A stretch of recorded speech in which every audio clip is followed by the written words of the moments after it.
সব নীতির উপরে যে নীতি সেটাই হলো রাজনীতি। কিছুদিন আগে বিগত সরকারের আমলে 7 হাত মাটির নিচেও খুঁজে ওই সরকারি দল ছাড়া আর অন্য কোনো দলই পাওয়া যায় নাই, মানে আওয়ামী লীগ ছাড়া আর অন্য কোনো দলই নাই। এখন ঘরে ঘরে বিএনপি, জামাত, অন্য অন্য দল, কিন্তু যারা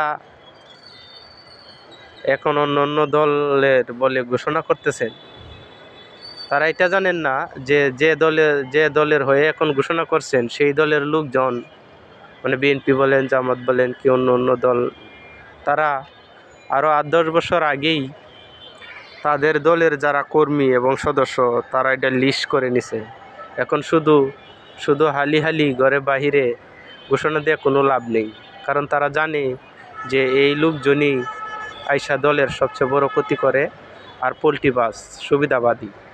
তারা কুপানগরীর মতো 1400 বছর আগে কুপানগরী যেমন তাদের সুবিধা অনুযায়ী তাদের মত পরিবর্তন করতো ওই রকম, আর তারা কুপাবাসী চিরদিনে অভিশপ্ত। আর যারা এখন এভাবে রাজনীতির পিছনে লাগছেন তারা যদি ইসলামের প্রতি এবং তাদের মা বাবার প্রতি এভাবে যত্নশীল এবং এভাবে লাগতো তাহলে অবশ্যই তারা সফলতা অর্জন করত।